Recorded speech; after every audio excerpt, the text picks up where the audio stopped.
Excellent. Merci beaucoup d'être avec nous aujourd'hui.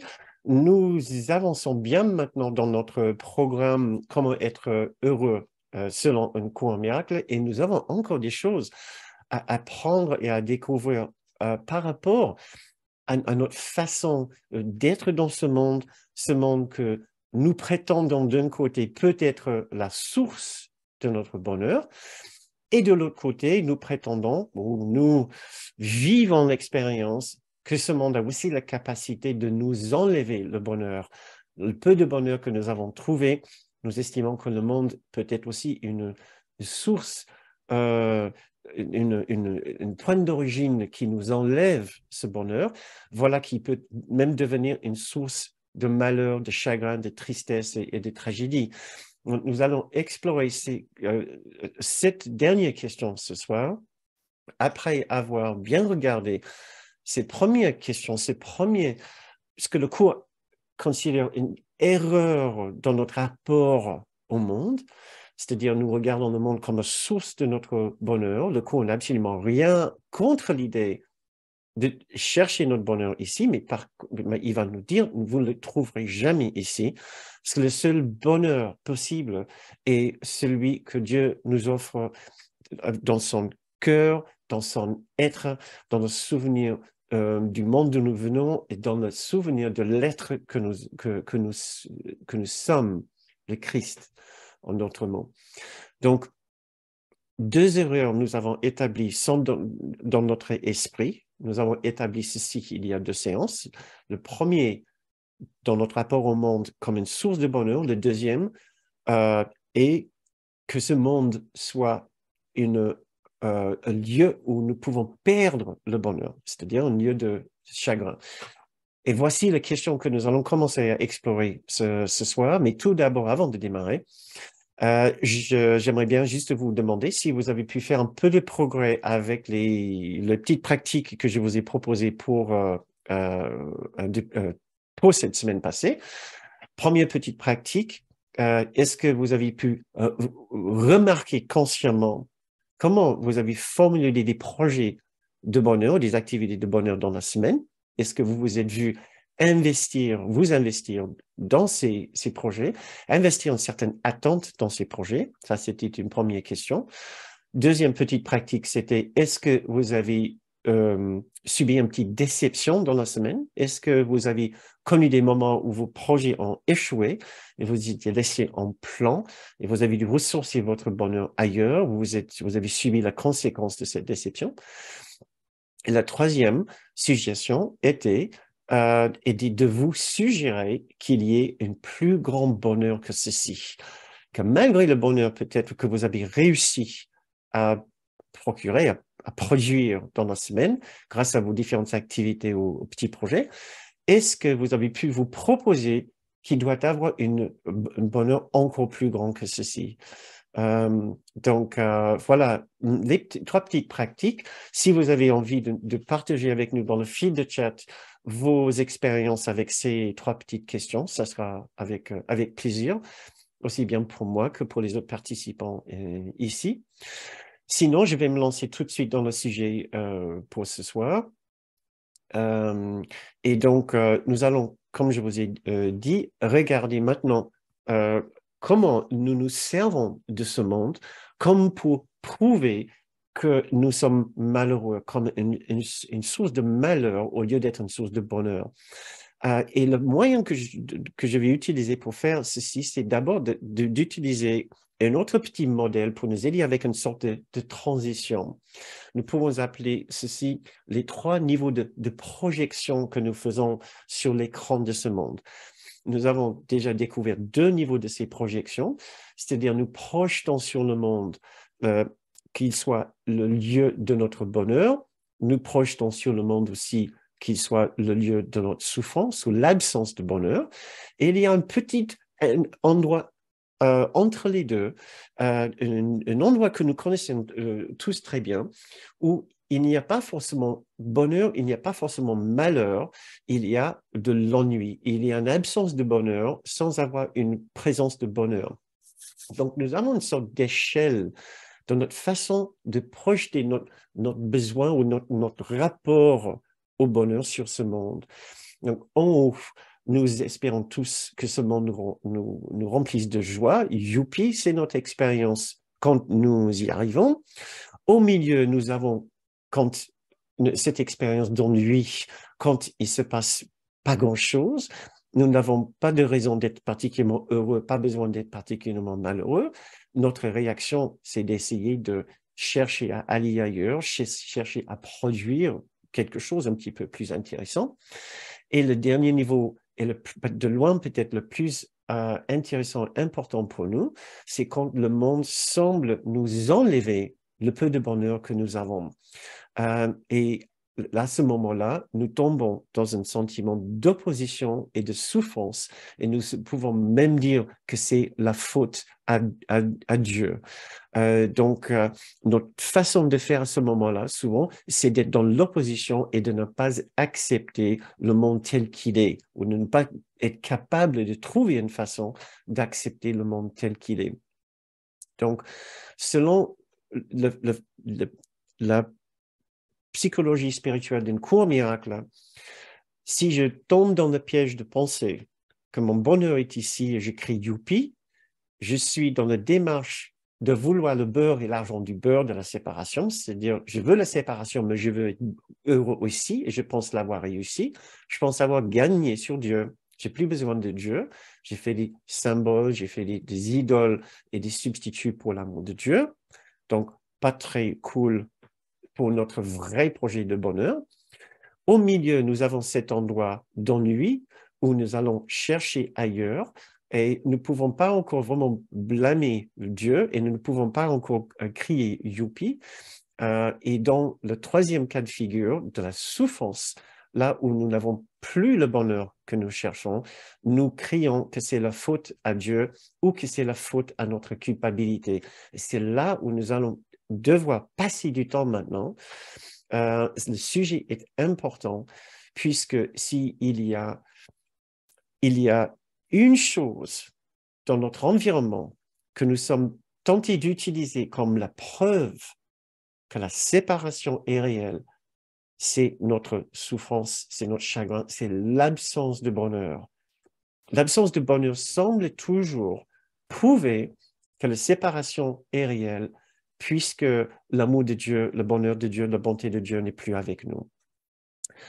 Et puisque c'est tout l'objectif d'une cour miracle, de nous aider à regagner cet endroit dans notre esprit où nous atteignons, nous vivons, nous éprouvons à nouveau cette bonté de Dieu, cet amour de Dieu, cette position que nous prenons par rapport à l'absence de bonheur, c'est-à-dire par rapport à la souffrance, est un vrai obstacle dans notre esprit.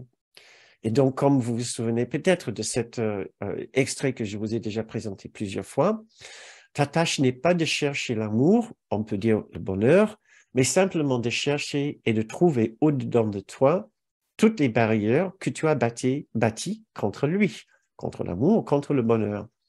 Il n'est pas nécessaire de chercher ce qui est vrai, mais il est nécessaire de chercher ce qui est faux. Dans le cas précis ici, nous devons chercher à comprendre comment la souffrance, notre expérience de ce monde où nous sommes malheureux est un obstacle. Et l'une de ces choses-là, dans cet extrait, qu'il peut appeler une fausseté. Il y a quelque chose de faux dans notre rapport au bonheur et au monde si nous estimons que ce monde est la source de la souffrance au lieu et qui nous enlève le bonheur de notre esprit. Donc, voilà les trois niveaux de projection que nous faisons sur ce monde. J'ai envie de vous inviter tout de suite juste à nous souvenir de la réponse par rapport au premier niveau de projection, c'est de crier « youpi » quand nous sommes devant un succès, un projet qui réussit, un projet de sortie, un projet d'amour, un projet de déménagement ou autre, et qui semble nous remplir de bonheur. Je vous invite juste de réfléchir légèrement à un tel projet pour vous, là où vous étiez particulièrement heureux peut-être récemment parce que vous avez eu quelque chose et cette chose vous a beaucoup plu.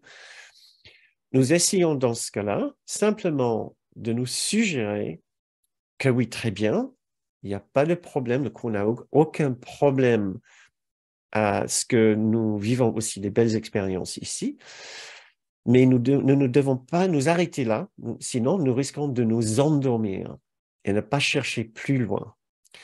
Et nous allons, avec le risque plus tard de subir un sentiment de perte, de déception et de chagrin quand notre situation de bonheur change. Donc notre pratique à ce moment-là, c'est de nous suggérer à nouveau qu'il y a quelque chose encore plus belle, plus magnifique, plus satisfaisante que ce que nous sommes en train de vivre. Voilà ce qui est devrait être notre réaction par rapport à cette situation de bonheur en y réfléchissant, si vous arrivez à vous souvenir d'une telle situation, un tel événement dans votre vie, souvenez-vous simplement de vous proposer l'idée que même devant cette situation de bonheur, aussi merveilleuse qu'elle est, une plus grande joie et un plus grand bonheur nous attendent. C'est ce qui va nous aider à ne pas nous endormir, mais d'attendre littéralement, de nous mettre en attente de quelque chose encore plus satisfaisante. Voilà, maintenant, mettons-nous dans notre esprit devant une situation où nous nous ennuyons. Nous nous ennuyons. Nous n'allons pas passer beaucoup de temps sur cette stade, sur cette phase, sur ce niveau de projection sur le monde, parce que nous avons des choses encore plus intéressantes à faire. Et c'est néanmoins une expérience que nous vivons tous régulièrement, une situation où nous nous ennuyons tout simplement, puisque il n'y a rien qui se passe et qui nous plaît spécialement, sans que nous puissions dire qu'il n'y a rien qui nous chagrine spécialement. Je parle par exemple des files d'attente au supermarché, à la banque, à la poste, devant l'ordi qui rame, mais vous savez, vous allez pouvoir le décoincer, d'être coincé dans un bouchon, attendre à la gare à cause d'une grève. Mais ça peut être aussi les petites déceptions et ennuyeuses dans la vie, telles que quand nous avons organisé un rendez-vous avec un ami pour manger à midi et la personne nous appelle à la dernière minute pour dire qu'elle ne peut pas venir. Et nous avons compté dessus un peu pour animer notre journée, ou un projet de sortie pour la journée qui doit être annulé à cause du mauvais temps ou à cause justement d'une grève ou un accident sur la route, ou un moment de sortie avec une amie. Et cette amie est vraiment de mauvaise poil, vraiment de mauvaise humeur et il n'y a rien à faire. Et donc, ça gâche la sortie. Ça, c'est les moments assez ennuyeux. Et donc, ma question pour vous est, quelle est votre stratégie? Quelle est votre façon de gérer ceci? Nous pouvons nous rabattre sur exactement la même formule, la même guérison que tout à l'heure. Au-delà de cette situation, au-delà de cet ennui, il y a une condition très satisfaisante à l'intérieur de mon esprit. Je me trouve ici d'une façon inattendue, dans une file d'attente, dans un bouchon, en sortie avec quelqu'un de désagréable. Il y a peut-être rien à faire. Voilà, c'est ainsi. Donc, je me propose qu'il y ait encore quelque chose d'encore plus merveilleux que ce que je suis en train de vivre. Il y a une belle chose à vivre malgré l'ennui de cette situation. Donc, je ne sais pas si vous avez une autre suggestion que vous aimeriez partager avec nous. Je vous invite à le mettre dans le feed de chat si vous avez envie. Et maintenant, le troisième niveau de projection, qui est bien plus compliqué, il va nous prendre beaucoup plus de temps, c'est des ennuis qui deviennent des vraies déceptions, voire des points de grande douleur ou des points de grande souffrance, de chagrin et de perte. Ces situations où nous ne pouvons plus prétendre que nous sommes heureux. Il s'est passé quelque chose et voilà, nous sommes particulièrement contrariés, plus que contrariés, vraiment attristés, voire enragés si c'est une question de justice ou de manque injustice ou de manque de respect. Et là, j'aimerais commencer par dire que à ces moments-là, puisque le contexte de ce programme cet hiver, c'est notre recherche d'après le bonheur, nous pouvons dire dans des moments de grande perte, de douleur et de chagrin et de souffrance, ce n'est pas une question de bonheur à ce moment-là, mais simplement de paix intérieure. Donc, si vous m'entendez dire bonheur de temps en temps, dans une situation tragique, il faut comprendre que ce que je veux dire, c'est la paix intérieure dans une situation de grande tragédie. Et nous sommes bien servis en ce moment dans nos réflexions, puisque nous venons tous d'apprendre d'une grande tragédie qui est en train de se dérouler en Turquie, avec ce tremblement de terre de grande magnitude où le chiffre de morts ne cesse de croître tous les jours, et nous craignons, les Nations Unies craignent un chiffre qui risque d'atteindre les 50 000, voire les 60 000 morts pour ces grandes tragédies. Donc, constatons effectivement que ce monde est un monde de grande douleur. Il se passe des choses vraiment, vraiment particulièrement désagréables, voire tragiques et voire cruelles dans ce monde. Et nous allons en parler, nous allons voir ce que le cours peut nous dire par rapport à ça. Pourquoi est-ce que le monde est un lieu si compliqué, si difficile pour trouver le bonheur? Il y a des choses de toute nature qui peuvent arriver ici, qui peuvent nous impacter, et certaines d'entre elles nous ont déjà sûrement impactés, affectés dans notre vie. Nous pourrons parler de pertes, de deuil, de pénurie, de restrictions, de maladies, d'injustice, d'abus, de maltraitance, d'inconfort de tout genre, de tragédies, de catastrophes. Et aussi, nous savons bien que dans ce monde, il y a même des personnes qui doivent vivre des situations particulièrement terribles, marquées par la mort, le meurtre et même la torture. Tout ceci existe dans notre monde et il ne faut pas voiler la face, il ne faut pas fermer les yeux. Un cours miracle n'est pas une philosophie où nous prétendrons que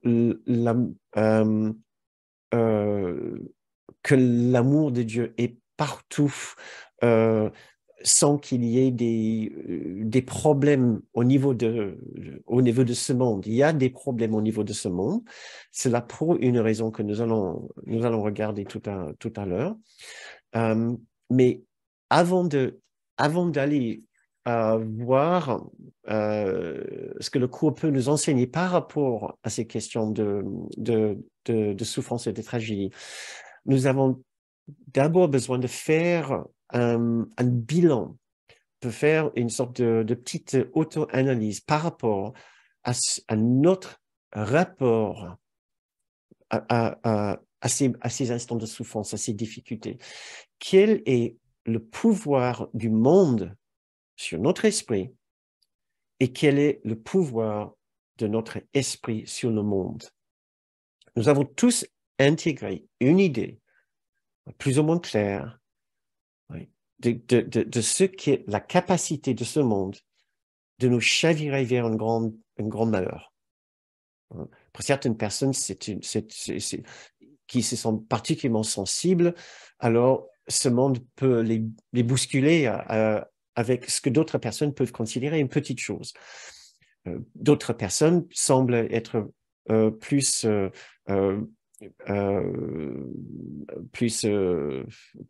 soit inconscients ou plus protégés des événements de ce monde. Mais en tout cas, nous avons tous une idée de quelle est notre marge de manœuvre avec ce qui se passe dans ce monde et là où nous perdons nos moyens.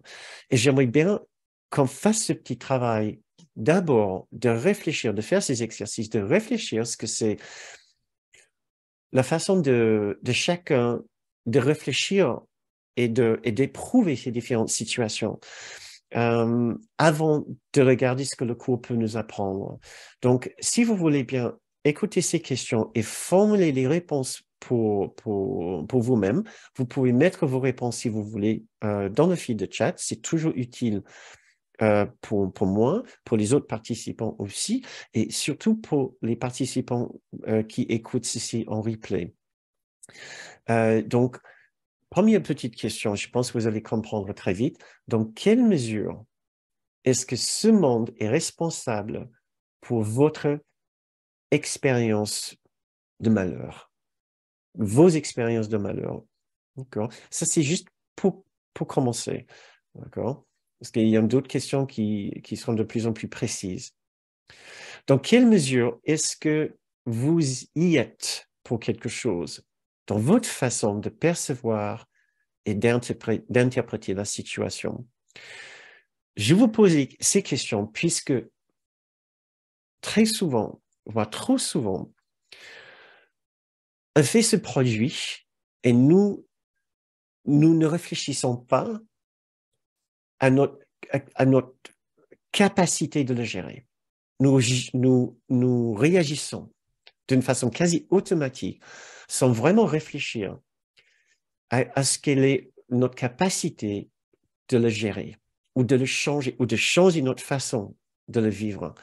Donc, nous posons ces questions d'une façon très précise maintenant pour que nous espérons. Par la suite, au moment que des situations difficiles se produisent, vous avez peut-être le réflexe de vous poser cette question. Prochaine question, quel est le pouvoir de votre esprit pour retrouver la paix dans cette situation? Encore une autre, quelle est votre marge de manœuvre? Est-ce que vous êtes obligé d'encaisser et de ressentir ce que vous encaissez, ce que vous ressentez habituellement? Est-ce que vous êtes obligé? Est-ce que c'est une situation de non-choix? D'accord? Ou est-ce que vous avez une marge de manœuvre ici?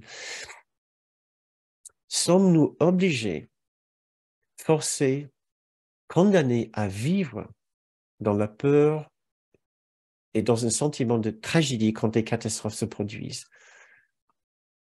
Donc, je vous invite vraiment à songer, à y réfléchir sérieusement, parce que c'est le genre de questions qu'on n'a pas l'habitude de se poser, et pourtant, ce genre de questions peut aller très loin pour nous aider à ouvrir un nouvel espace dans notre esprit où nous pouvons enfin réagir différemment, avoir une autre expérience des mêmes situations qui nous auraient perturbé beaucoup dans le passé. Donc, je vous laisse juste une minute pour y réfléchir. Il nous est arrivé des choses désagréables. Hein? Qu'est-ce qui était en train de guider votre expérience? Qu'est-ce qui était en train de guider votre perception? La réponse à cette question va nous aider avec une autre question.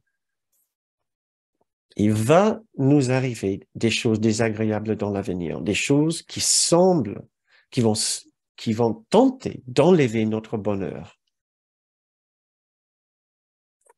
Qu'est-ce qui va guider notre expérience? Qu'est-ce qui va guider notre perception dans ces événements futurs qui vont tenter d'enlever notre bonheur? Puisque nous avons établi dans ce programme que notre but, c'était d'être heureux. Alors nous posons des questions maintenant Quelle est notre marge de manœuvre de trouver ce bonheur dans l'avenir quand les choses ne vont pas bien, quand les choses tentent, quand les événements dans le monde tentent d'enlever notre bonheur? Qu'est-ce qui va guider notre perception? Qu'est-ce qui va guider notre expérience?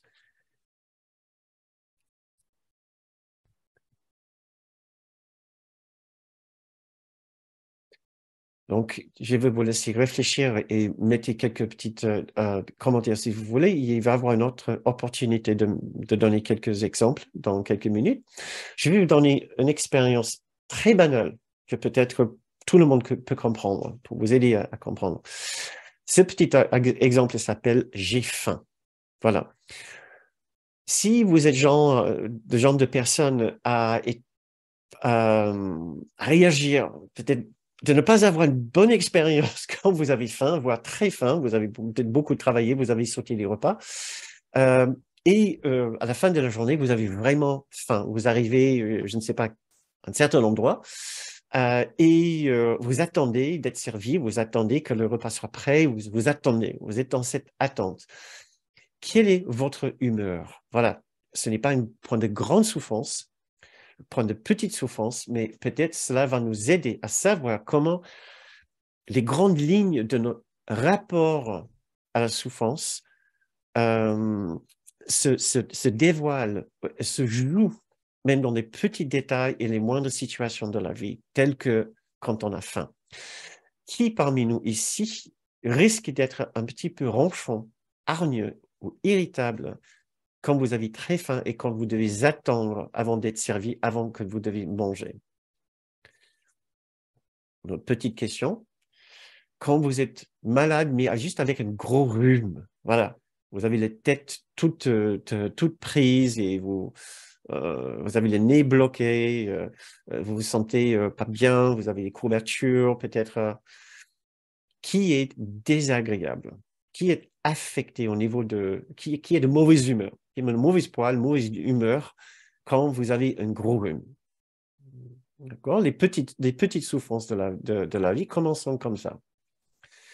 Euh,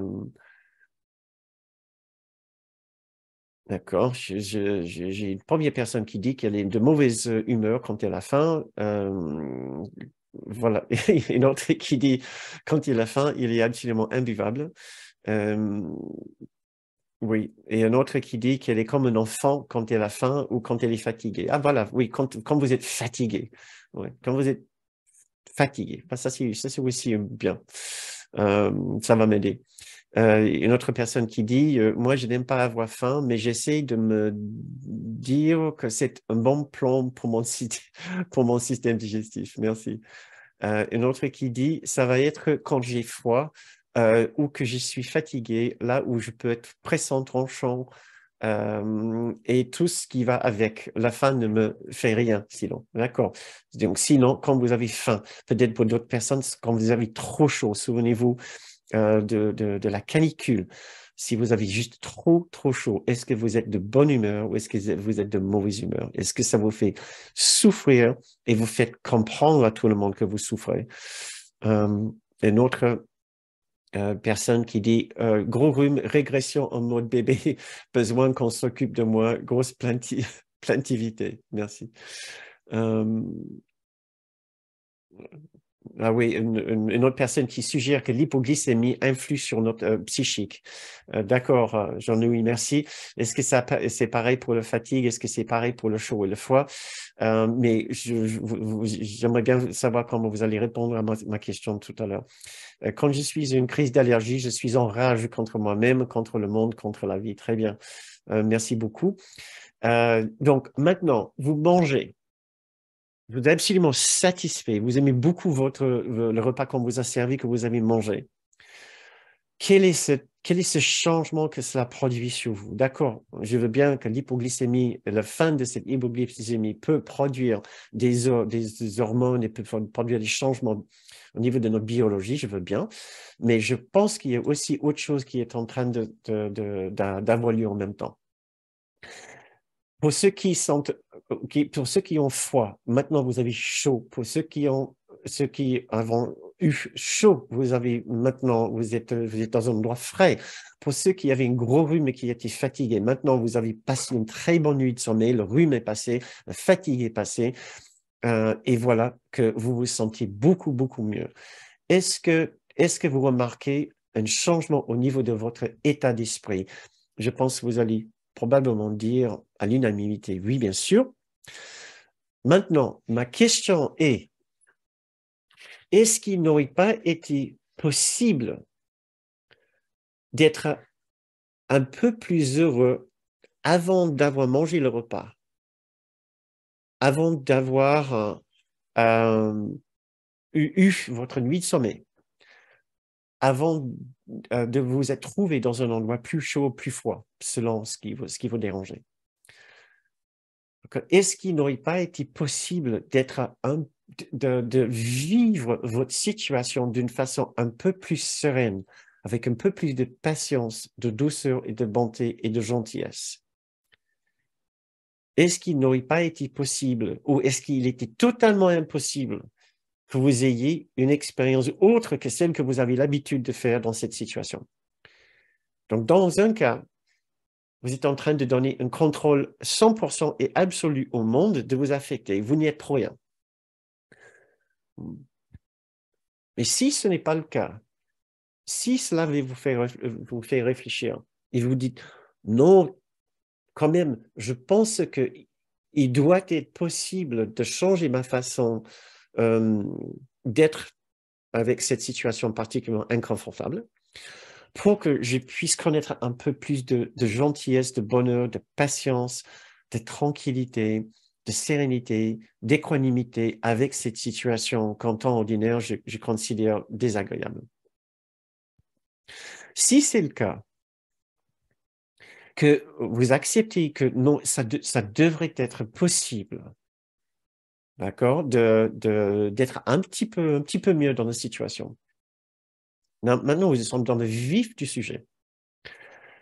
Quelle est votre marge de manœuvre?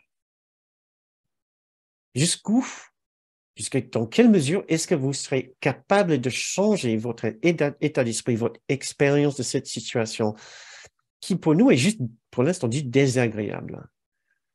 Est-ce que vous disposez, vous pouvez aussi répondre ici en termes de pourcentage, c'est-à-dire, vous êtes malheureux, d'accord, très bien. Quel pourcentage de ce sentiment de malheur est-ce que vous pensez que vous pouvez changer en exerçant le pouvoir de votre esprit de voir cette situation différemment?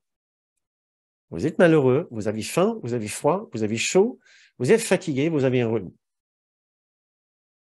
Tout cela ensemble ou l'une de ces conditions. Très bien, c'est le malheur, c'est l'absence de bonheur.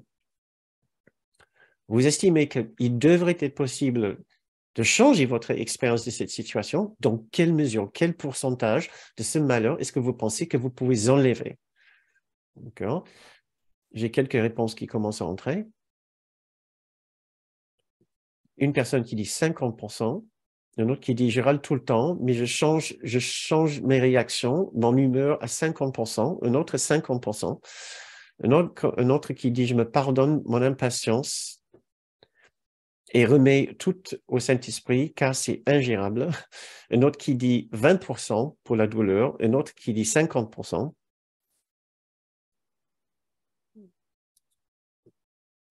Très bien. Excellent. La question ici, c'est qu'est-ce qui détermine que ça soit 50%, que ça soit 20%? Vous avez déjà déterminé que vous avez un pouvoir qui varie entre 20% et 50%, du moins pour les personnes qui ont répondu ici. Peut-être que vous êtes du genre à accepter que vous ne pouvez pas changer votre état d'esprit même de 5%. Qu'est-ce qui nous empêche de changer notre expérience jusqu'à 100%? Cela ne veut pas dire, tout d'abord, que nous n'avons pas le droit, mais du tout, de mal vivre telle ou telle situation. Cela ne veut pas dire non plus que nous allons changer une situation de grand inconfort dans une situation confortable. nous voulons simplement nous poser les questions. Est-ce qu'il est possible de vivre des situations d'inconfort en étant en paix, en étant pleinement en paix, où nous faisons une sorte d'abstraction de la situation particulièrement inconfortable et nous trouvons autre chose pour nous préoccuper? C'est ça le genre de questions que le cours nous pose. Où est-ce que vous voulez avoir le pouvoir sur votre expérience, non pas sur la situation, mais sur votre expérience? Dans quelle mesure est-ce que vous voulez connaître la paix, le bonheur et la joie de Dieu, même dans les situations les plus inconfortables? C'est ça les questions qui nous intéressent beaucoup.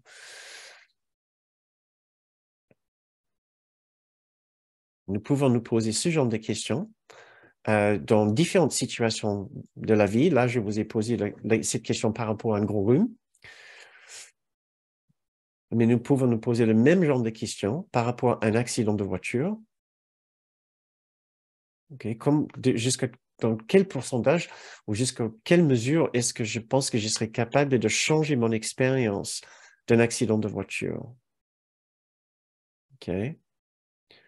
Je viens de recevoir une amende importante pour quelque chose que je ne pensais même pas que j'avais fait.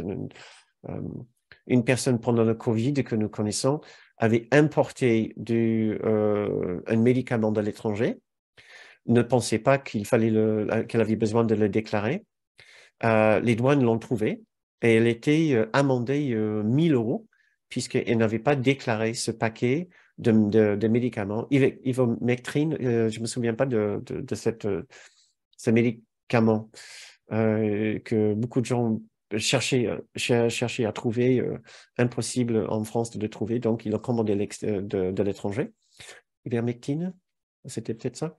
Ivermectine, voilà, merci, c'est ça.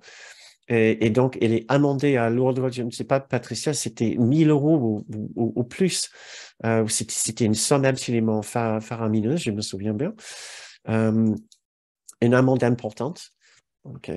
Quelle serait votre réaction et est-ce que vous pensez que vous avez un certain contrôle, une certaine marge de manœuvre sur votre expérience? Une personne qui est très critique à votre regard. Pensez à toutes ces différentes situations ou d'autres situations qui peuvent vous impacter particulièrement. C'est là où nous allons maintenant. Nous sommes maintenant dans le vif de ce sujet, de ce qui détermine notre niveau de bonheur. Nous avons dit, nous voulons être heureux maintenant. Nous savons que c'est possible. Nous le disons maintenant depuis 4 semaines. Mais maintenant, regardons les situations qui semblent nous enlever notre bonheur, nous impacter vraiment négativement, dans lesquelles nous pouvons conclure que ce sera impossible d'être en paix ou d'avoir une expérience autre que celle que nous avons l'habitude de faire. Et maintenant, nous allons regarder ce que le cours peut nous dire par rapport à ce monde, puisque nous constatons que ce n'est pas un monde de bonheur. Ce n'est pas un monde où c'est facile de trouver le bonheur. Et cela pour 3 raisons importantes, et nous devons bien les comprendre. Cela va nous aider à changer notre rapport au bonheur et notre attente par rapport à ce bonheur que nous cherchons. 3 points. Premièrement, ce monde était fait comme un champ de guerre, un champ de bataille au moment de la séparation. Donc, il est soi-disant normal que ce monde soit un lieu où il peut être difficile de trouver le bonheur que nous cherchons. Deuxième point, les personnes qui viennent ici ne sont pas heureuses et ne sont pas stables. Les personnes qui viennent ici sont malades, selon un cours miracle. Nous allons en parler 3 minutes. Et troisième point, selon le cours, notre expérience douloureuse ici vient non pas du monde, mais entièrement de notre perception qui est le résultat de notre système de pensée, d'avoir choisi un faux système de pensée, le système de pensée de l'esprit faux, le système de pensée de l'ego, le système de pensée de la séparation, détermine notre expérience de ce monde. Donc, pour vous donner quelques petits extraits du cours qui nous aident à comprendre cela, premier point, ce monde est fait comme un champ de guerre. Je peux vous lire cet extrait assez éclairant. Le monde a été fait comme une attaque contre Dieu. Il symbolise la peur. Et qu'est-ce que la peur, sinon l'absence de l'amour? Nous pouvons dire aussi l'absence du bonheur. Ce monde est un symbole de peur, et la peur est le symbole de l'absence l'absence du bonheur.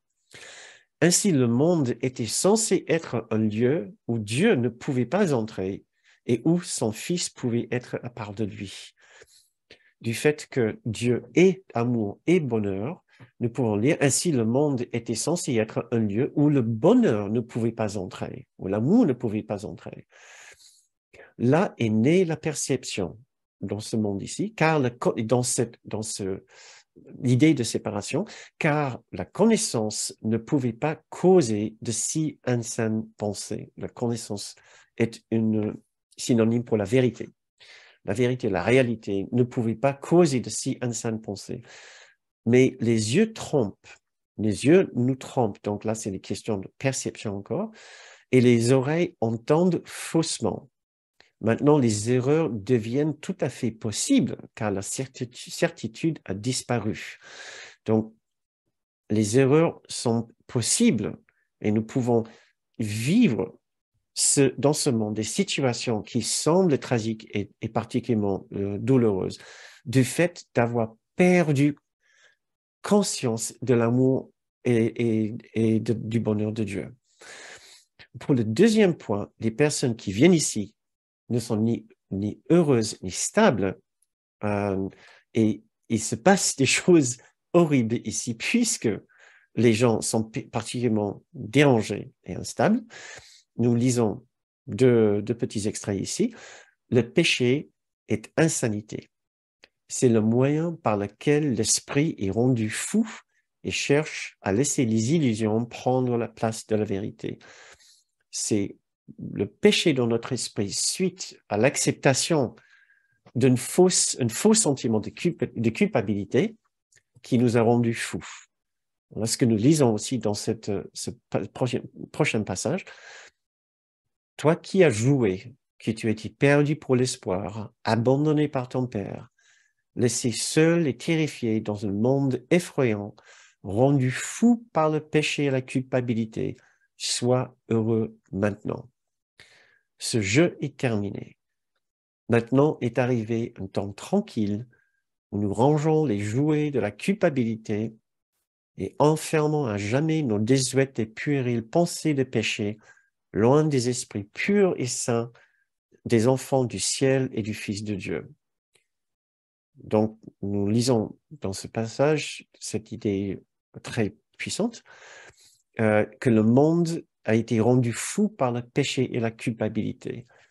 Mais le bonheur est encore bien possible. Nous pouvons terminer ce jeu. Donc, les personnes avec lesquelles nous vivons ici, dans cette société, ne sont ni heureux, ni stables. Donc, cela ne doit pas être une surprise si nous connaissons des situations particulièrement douloureuses ici sur Terre. Donc, quelques passages maintenant ici sur l'importance de la perception. Un cours en miracle va peut être certainement très dérangeant quand nous entendons ce qu'il nous a à dire par rapport à la puissance de notre esprit. Il nous dit que nous avons une puissance totale sur notre perception. Et c'est notre perception et le résultat de ce monde est le résultat d'une projection. Ce que nous ressentons à l'intérieur, nous allons placer sur l'extérieur, comme si la guerre à l'intérieur se trouve maintenant à l'extérieur. Donc, si nous sommes dans l'optique de l'esprit faux, qui est une guerre avec la réalité, nous allons voir et ressentir cette guerre tout autour de nous. Donc, quelques passages qui nous aident à comprendre ceci. La projection fait la perception. Le monde que tu vois, c'est ce que tu lui as donné et rien de plus. Mais bien que ce ne soit pas plus, ce n'est pas moins. Par conséquent, pour toi, il est important. C'est le témoin de ton état d'esprit, l'image extérieure d'une condition intérieure. Si vous assistez déjà à ces conférences depuis un moment, vous connaissez sûrement, vous avez déjà sûrement entendu cette idée plusieurs fois. Je continue à lire. Ce que l'homme pense, il le perçoit. Par conséquent, ne cherche pas à changer le monde, mais choisis de changer ton esprit au sujet du monde. Ça veut dire pour nous, ne cherche pas forcément à changer de projet de bonheur, mais cherche ta façon de réfléchir par rapport au monde. Je continue à lire. La perception est un résultat et non une cause. Nous pouvons aussi bien dire l'expérience est un résultat et non une cause. L'expérience de notre choix intérieur. Voilà. Et c'est pourquoi un ordre de difficulté dans les miracles est insignifiant. On peut dire, et c'est pourquoi un ordre de difficulté de guérison est insignifiant.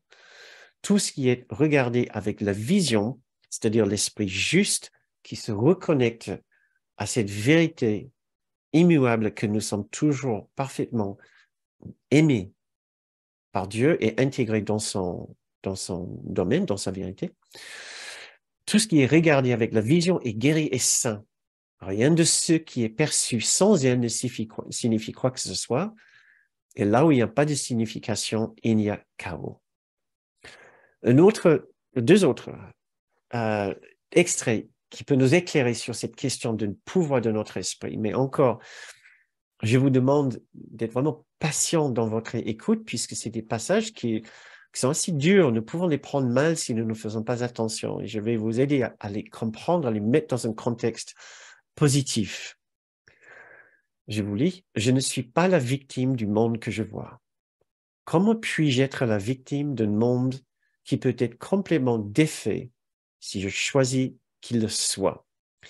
Et quand il parle ici de défaire le monde, il ne parle pas de quelque chose de physique que nous faisons avec le monde, mais je défais mon interprétation du monde. J'enlève je fais un autre choix intérieur.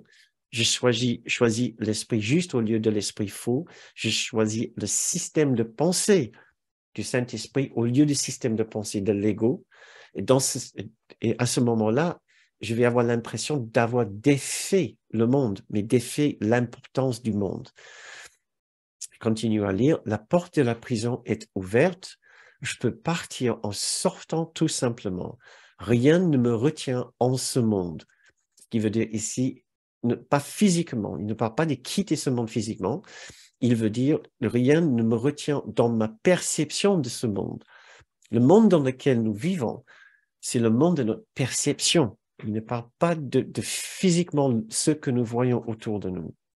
Seul mon souhait de rester dans cette perception me garde prisonnier. Je voudrais abandonner mes souhaits insanes et entrer enfin dans la lumière du soleil, dans la lumière de l'esprit juste, dans la lumière de la vérité, dans la lumière du souvenir de l'amour de Dieu, de la grâce de Dieu. Et dernier extrait, je lis ces trois extraits puisqu'elles sont absolument fondamentales dans notre compréhension de ce principe dans nos cours, ce principe qui est tellement important. C'est la question de la cause et l'effet. Qui est en train de faire quoi ici? Est-ce que c'est le monde qui m'affecte ou est-ce que c'est moi qui subis les effets du monde de par mon choix?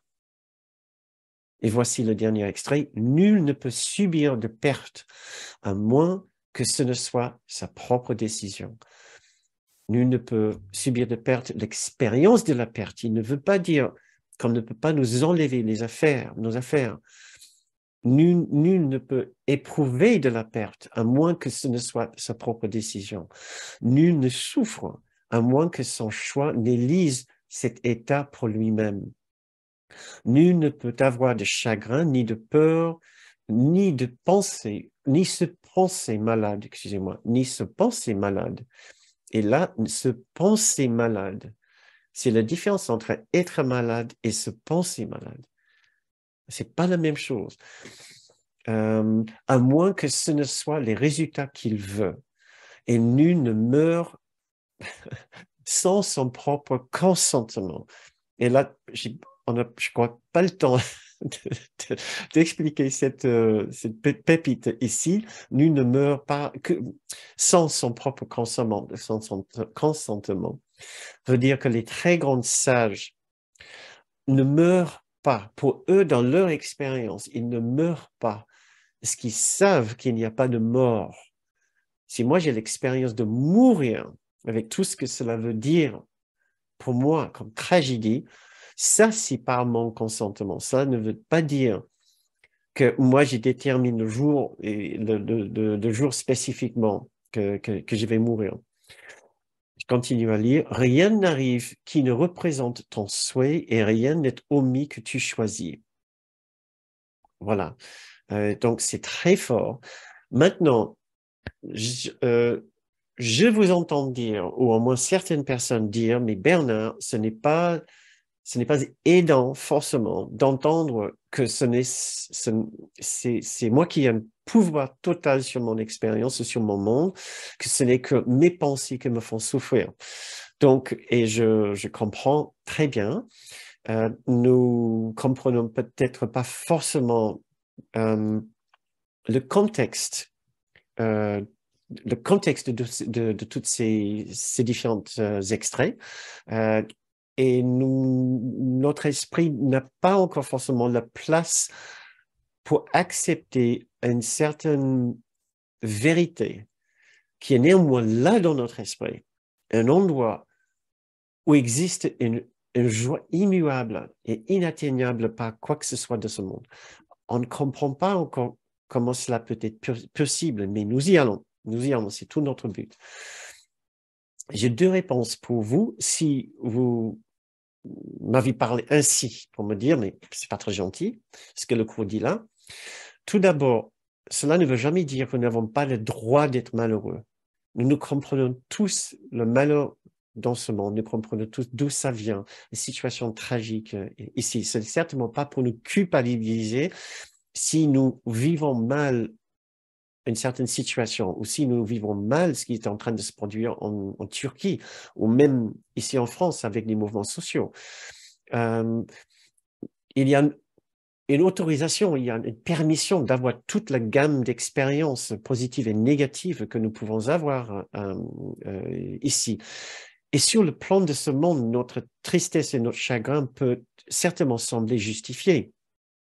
Mais la question pour nous, c'est est-ce que nous voulons rester avec le plan de ce monde? Parce qu'un cours miracle nous propose un autre plan. Et sur cet autre plan-là, nous comprenons qu'il y a véritablement un choix d'expérience.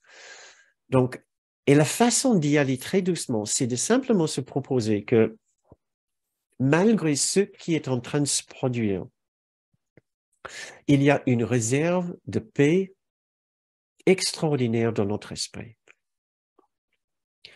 Et c'est là où nous voulons passer un peu de temps, juste ce soir maintenant, c'est de comprendre que nous avons couvert déjà quand même certains terrains ce soir. Nous sommes allés même un peu loin dans notre but de comprendre ce que c'est notre rapport à la souffrance, aux situations inconfortables, voir que nous avons une certaine marge de manœuvre, mais nous n'acceptons pas encore une marge de manœuvre totale.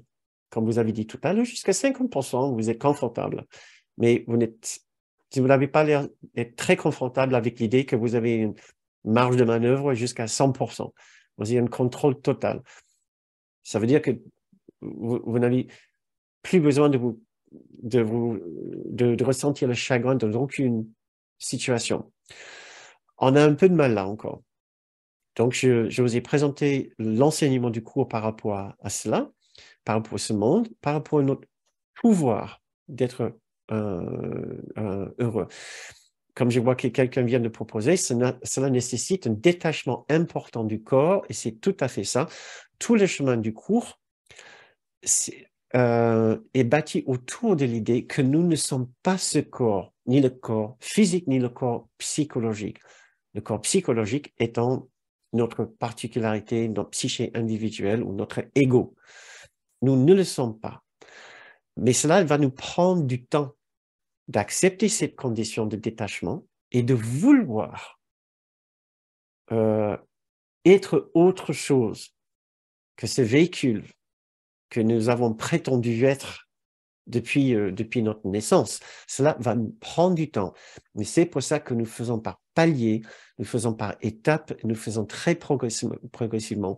Donc la question, ou la suggestion de pratique ici maintenant, c'est de nous dire, malgré cet événement, est-ce que je peux accepter qu'il y a une réserve de paix extraordinaire dans mon esprit?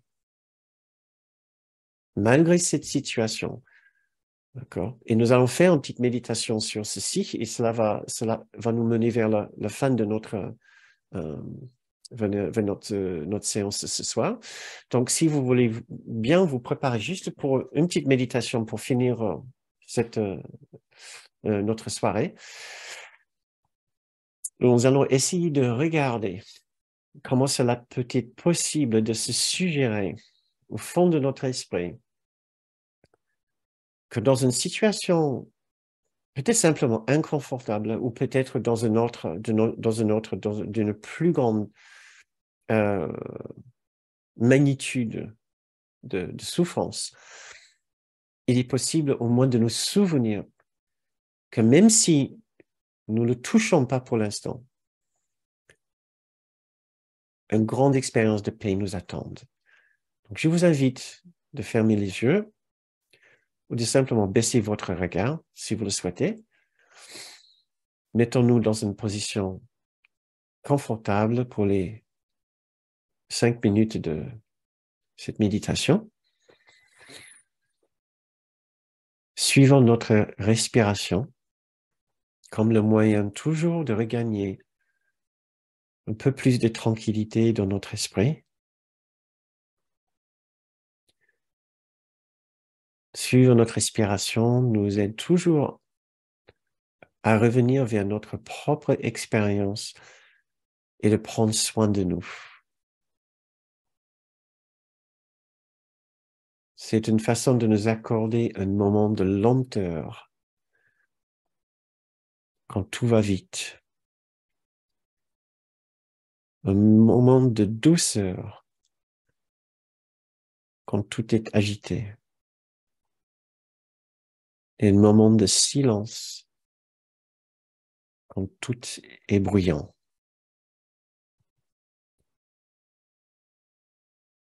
Restons avec notre respiration, prenons soin de nous.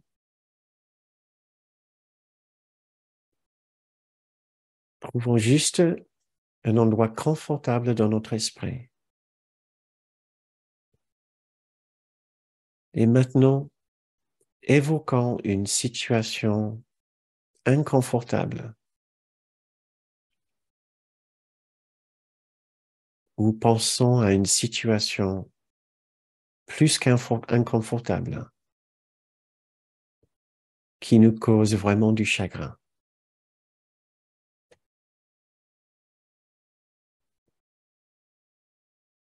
Nous pouvons laisser une partie de notre esprit ressentir juste sur les bords de notre perception le dérangement, la tristesse, la contrariété que cette situation peut produire en nous.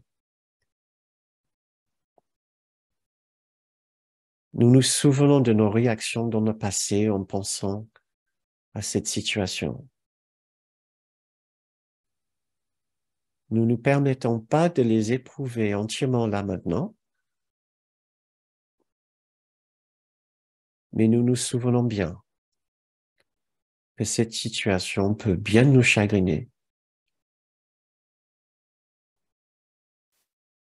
Voyons maintenant cette activité comme appartenant à notre petit soi. Voyons tout cela comme appartenant à notre faux soi. La partie de nous qui n'est pas notre réalité, en vérité. C'est notre esprit superficiel même. C'est juste une partie de notre esprit qui contient toute cette agitation.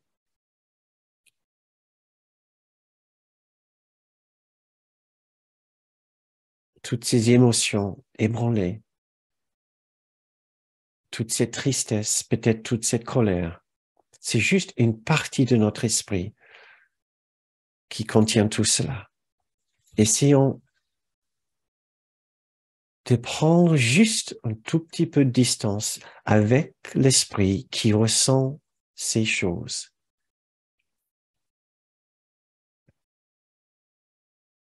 Dans la quiétude de cette méditation, dans la sécurité de notre sainte sanctuaire intérieur, nous pouvons bien imaginer que ça soit possible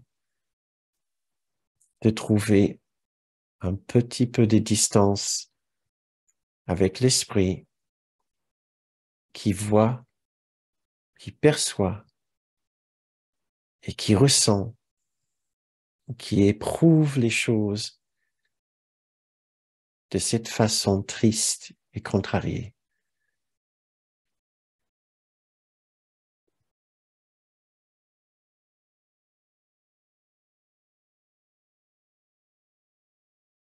Notre magnifique et extraordinaire esprit juste est là pour nous.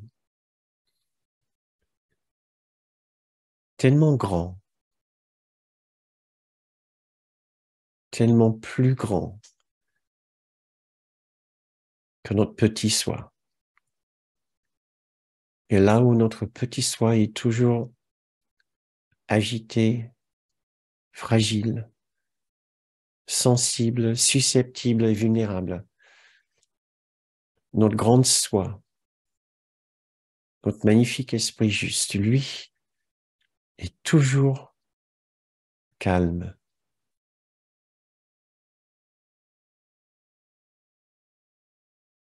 toujours un lieu de confiance et de force.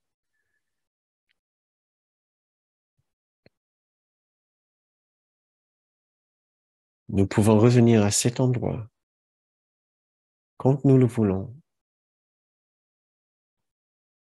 pour nous souvenir qu'au-delà de chaque situation difficile et chaque événement douloureux, il y a une partie de notre esprit qui est complètement inaffectée par la situation.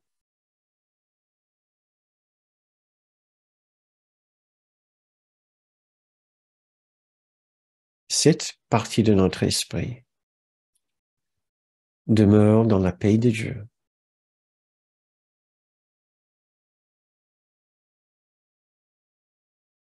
Puisque c'est le lieu de rencontre entre nous et le Christ et le Saint-Esprit.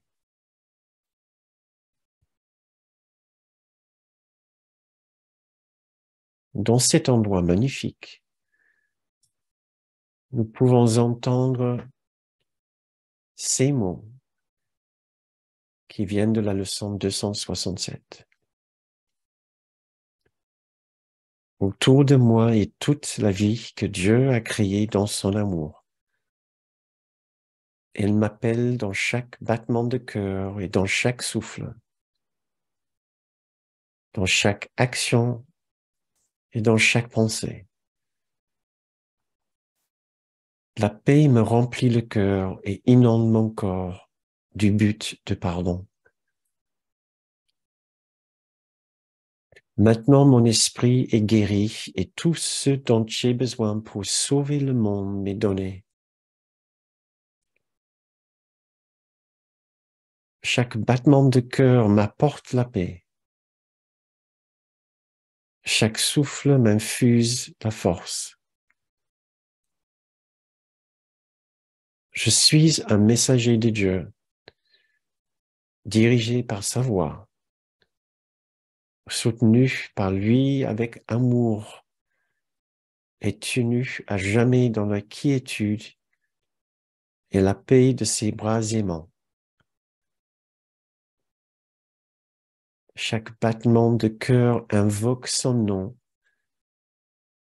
et à chacun d'eux sa voix répond en m'assurant que je suis chez moi en lui.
Eh bien, je vous invite à bouger un petit peu, à vous détendre, à sortir de cette méditation si vous souhaitez continuer la séance ou à rester dans cette méditation si vous le souhaitez. C'est la fin de cette méditation, c'est la fin de notre séance ce soir.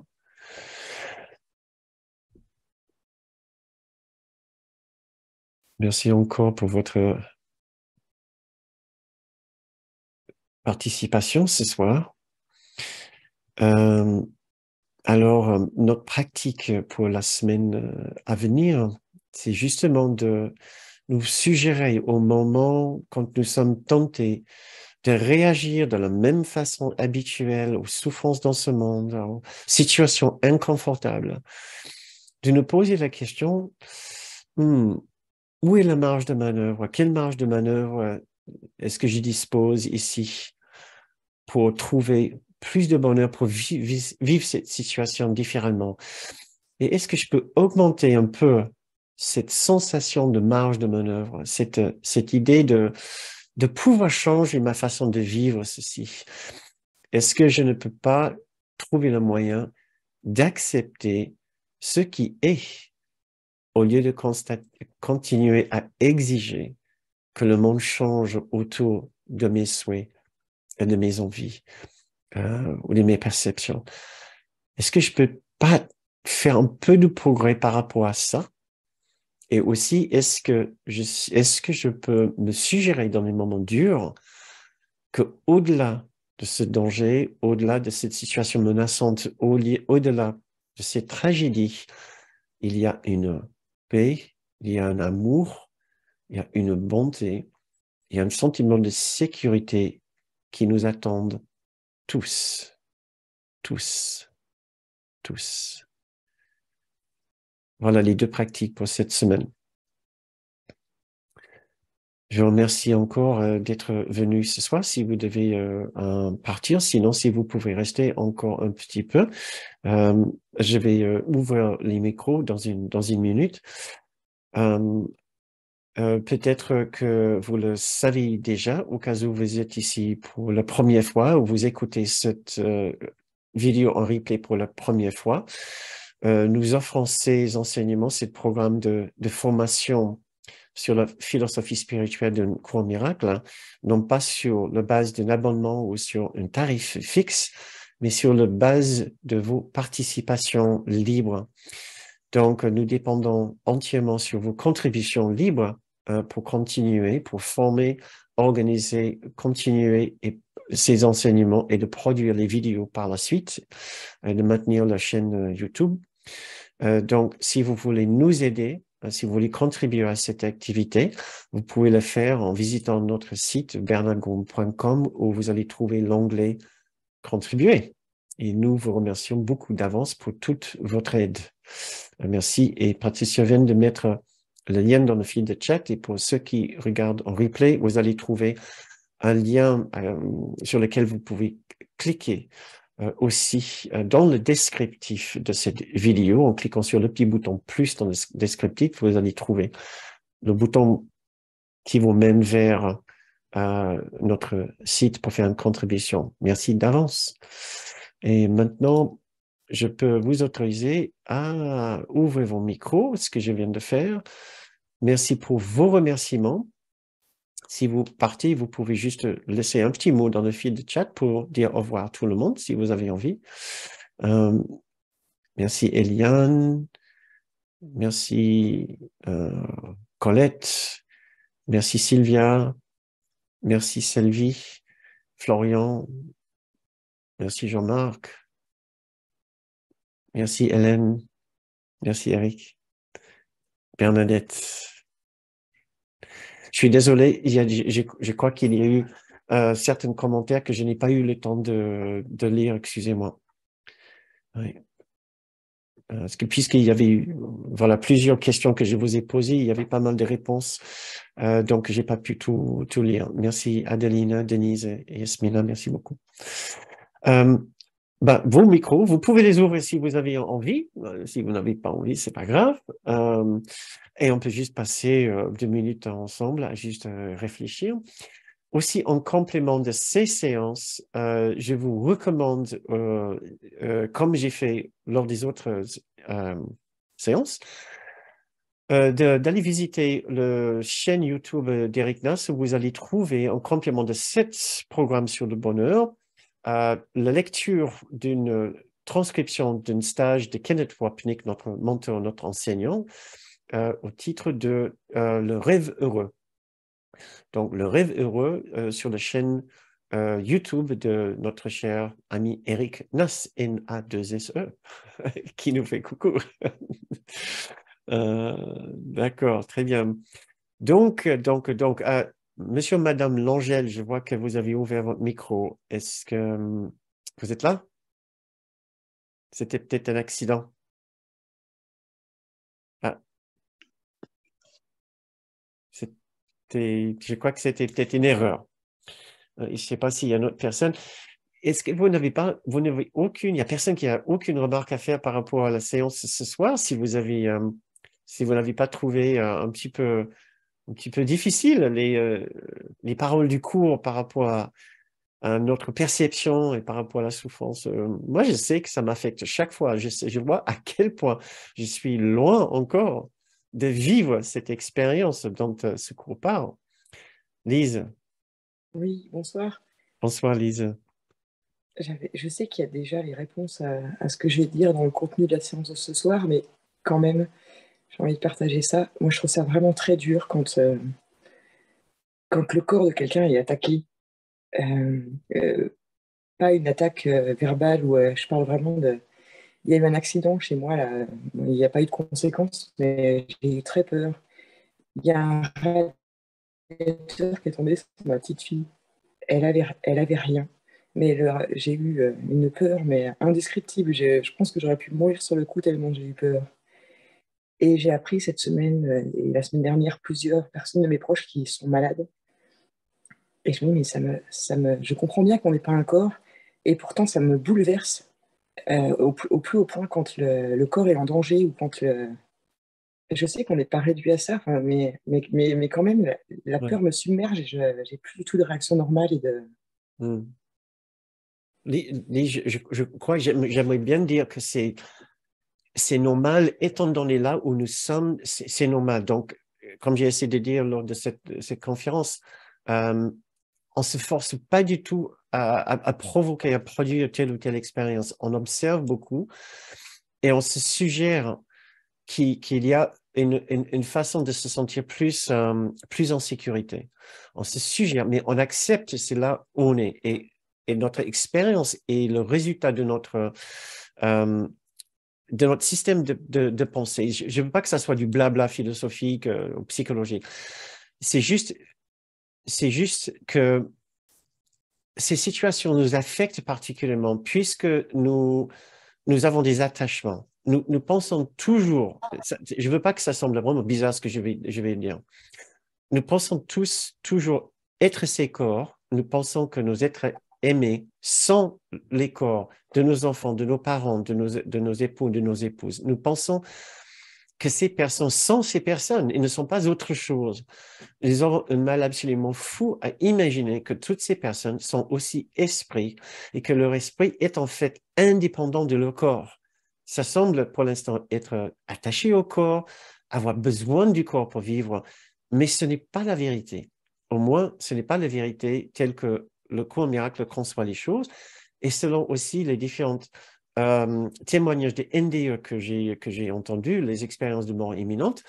Ces personnes qui reviennent ici après une expérience de mort, ils nous disent systématiquement que l'esprit vit après que le corps, après ce départ, cette séparation avec le corps, et qu'il y a une autre expérience qui est aussi belle, voire encore plus belle que notre expérience d'être ces corps.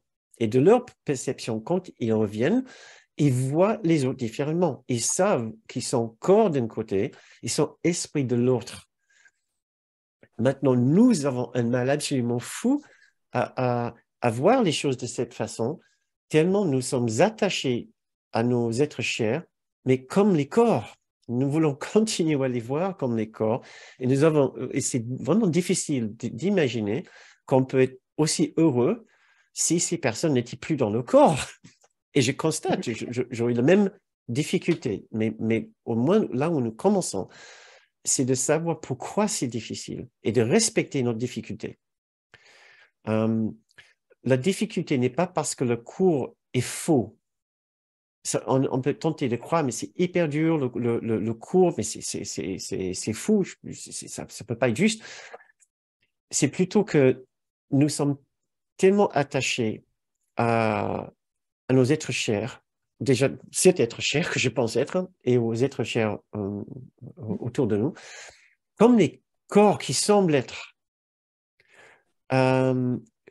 que nous avons du mal à faire c'est un immense basculement et nous devons respecter ces difficultés pour l'instant et continuer à faire nos leçons, mais à un moindre niveau. Si ça te bouscule, ça te bascule trop vers la peur, il faut s'entraîner avec d'autres exercices. Comme par exemple, quand tu as un rhume ou quand quelqu'un est juste malade et il semble souffrir le martyre.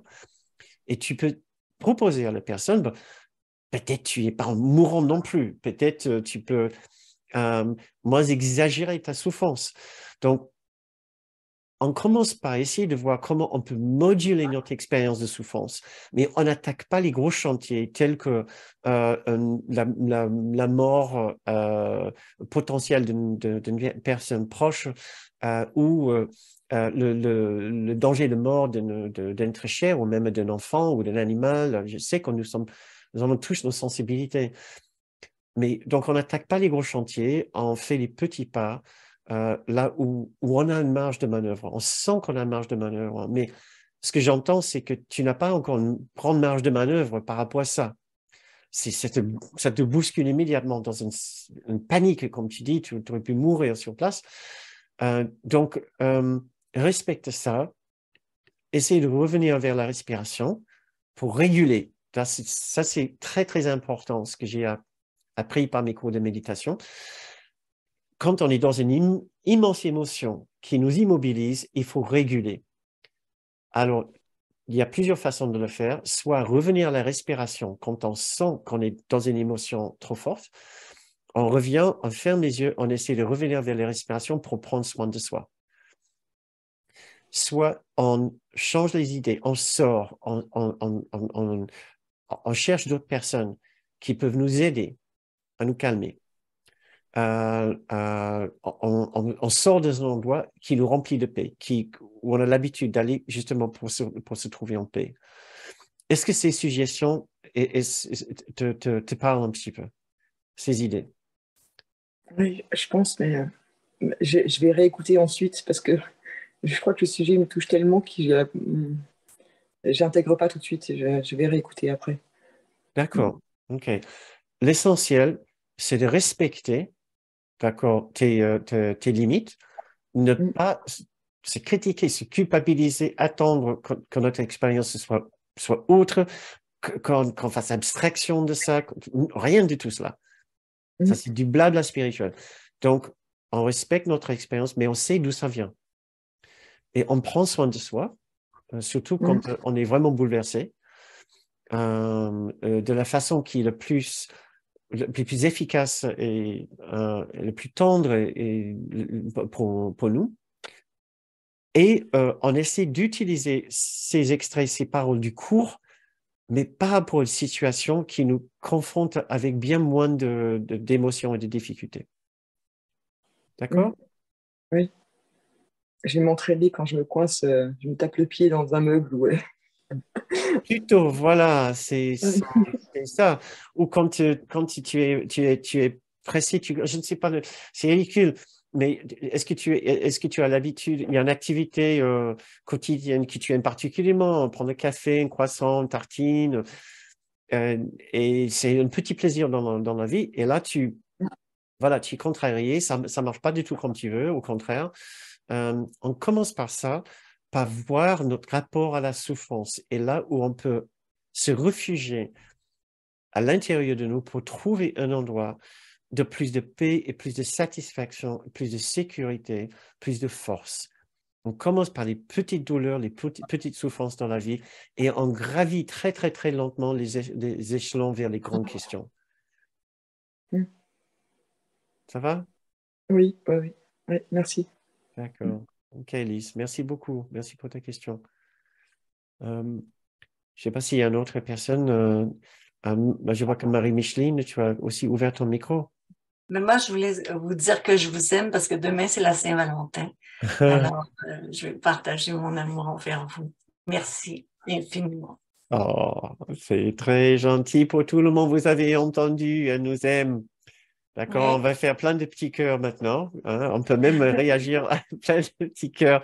Voilà, on peut même faire les petits cœurs. Où est-ce qu'on voit ça? Les réactions, le bouton réaction. Allez, tout le monde. On appuie sur le bouton réaction et on voit les petits cœurs. On va voir l'écran s'illuminer de petits cœurs partout. Mettez-vous en mode galerie, comme ça, on va voir que des petits cœurs partout. Ça sera magnifique. Et oui, on peut peut-être finir la séance ce soir sur cette note. Merci, Marie-Micheline. Je lis aussi plein de croix. Gros bec pour toi. Ah, ça, c'est quelqu'un qui connaît l'argot Le Québec. québécois. Et pour dire des Gros gros bec. bisous. Bisous Oui. en québécois. Super, d'accord. Eliane qui nous envoie 1, 2, 3, 6, 7, 8 cœurs. Merci beaucoup. Très bien, mes chers amis. Bon, branchons tous nos micros. Comme ça, on peut se souhaiter une merveilleuse Saint-Valentin demain. N'oublions pas nos pratiques pour cette semaine.